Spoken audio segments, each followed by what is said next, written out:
everyone, it's Haley, and today I'm going to be doing a spoiler-free review for Ice Like Fire by Sara Raasch. So this review is going to be spoiler-free as long as you have read Snow Like Ashes, which is the first book in this trilogy. And I received an ARC of this from HarperCollins Canada, so thank you so much, HarperCollins Canada, for giving me this. I'm so excited to have read it. This comes out on October 13th, so I'm probably going to be uploading this the week before, so definitely go and buy it because it's fabulous and you need it. And also, I'm pre-filming this in August, so I'm pre-filming it 2 months early, so I don't know if like my hair or like my face or something might change, so if it does, then that's why it's different. So this book takes place a few months after the events of the first one, so it is months after winter has regained its freedom thanks to the help of Cordell. But now all the Winterians that were freed from the prisons, they're put to work again because they need to get in these mines to start repaying the massive debt that they owe to Cordell. With the discovery of Primoria's lost chasm of magic, it seems that there is hope that they can prevent future Angras from taking over other kingdoms like they had taken over Winter. However, Mira worries about the potential evil of this bountiful magic and giving it to everyone. Whereas Theron believes in the goodness of people and thinks that this magic could completely change the world and give hope to everyone. And the King of Cordell obviously just wants the magic for his own uses. So the King of Cordell sends Mira on a mission across the kingdoms of Primoria to try and find the keys to open this chasm. Meanwhile, Mather, I never know how to say his name, he's struggling to fit back into Winter with all of the recently released prisoners, and they're all struggling to kind of regain their roles in society. The writing of this was really great. What I've noticed with Sara Raasch is that she's always really vivid in her descriptions. She's almost like painting the scene for you. She'll always describe the room, she'll describe what people are wearing, and it really just gives you a vivid image of what is going on. This one, unlike the first one, has the added aspect of dual perspectives, so most of the chapters are from Mira's perspective, but then every once in a while you get a chapter from Mather's perspective. Is it Mather? I don't know.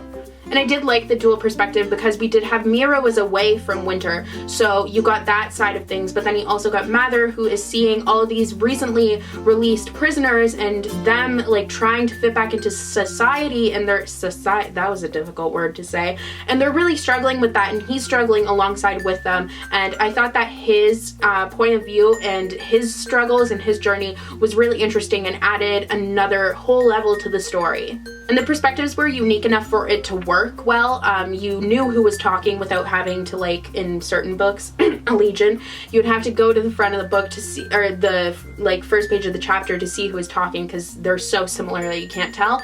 It didn't happen in this one, which I was very, very grateful for.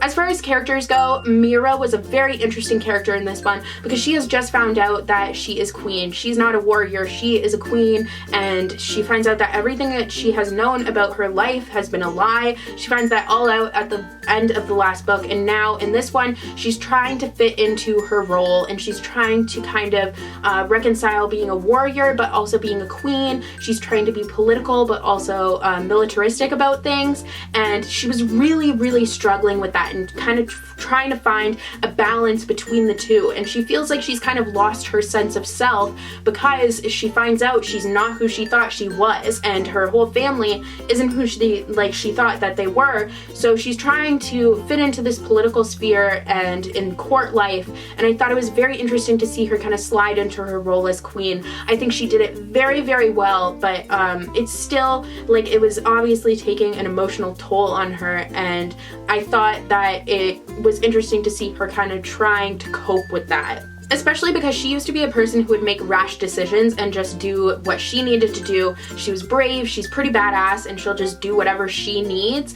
But now she has the whole weight of a kingdom on her shoulders, and not just any kingdom, a kingdom of like everyone used to be enslaved and now these people are free. So she has to make sure that these people remain free, that they are like getting back into their lives fine. And it's a lot for her. Every decision that she makes isn't just going to affect her, it's also going to affect the kingdom, and taking that into account every time I think was really difficult for her. She does develop a lot throughout this book, which I really liked. Mather, on the other hand, is having the opposite problem. He used to think that he was king, and now he finds out that he's not, so he's trying to kind of fit into the role of just being a regular old warrior lord, not really anything that special.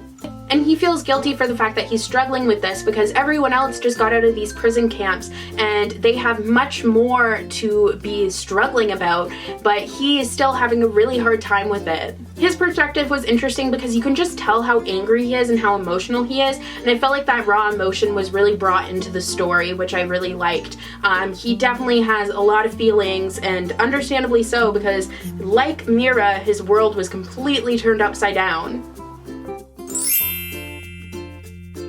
The plot took an interesting turn that I wasn't expecting. I was kind of expecting it to be romance focused, but it kind of took more of a turn for the magic side of things and political intrigue, and I really liked that. I liked seeing some of the other kingdoms. I thought that was really cool. I love Primoria. It is one of my favorite kingdoms. I just think it is, or not kingdoms, but like worlds. I think it is just so cool, and seeing Mira in their courts and also like kind of just outside in their world, I thought was so cool. And the court system I thought was really interesting as well. Her interacting with all of these other royals as she like is just kind of coming out into her role as queen. And then you also have Winter and all the people who are trying to fit back into their role in society after being imprisoned for so long, and there's still the threat of Angra, and they don't really know if he's dead or not. Mira doesn't think he's dead, everyone else says he is, so she is fearing this, and she's fearing for her people the whole entire time. And then you have the magic chasm that has been opened, and the fact that Cordell, they owe this huge debt to them, and Cordell is super interested in this chasm and wants to open it and probably not use the magic for good because the king is shady. So there's so many things going on, and Mira is at the center of it all and trying to deal with it and cope with it and kind of figure things out, and it is just a lot for her, especially with the fact that she has just kind of come into her role as queen. But she's fighting against all of these things, and she's still remaining strong and true to herself, and I love that. The plot was just so intense. I had no idea what was going to happen. I still don't know what's going to happen in the next book. It was just so many things going on, and all of them were just great. Overall, I give this book a 5 out of 5 stars. I thought it was a great second installment in the series. I think it's going to be a trilogy. I'm not too sure on that, but I thought it thickened the plot nicely for the third book, and I'm so excited to read that one. I have to wait a whole nother year, but I think it's just gonna be so fabulous. I mean, the first 2 books have just been absolutely fantastic, and I cannot wait to see where the story is going to go. So that's going to be all for today's review. Let me know if you are excited for this book to come out. I cannot wait for it to come out, and you guys all to read it. It's going to be so great. So yeah, I hope you guys enjoyed, and I'll see you guys in the next video. Bye!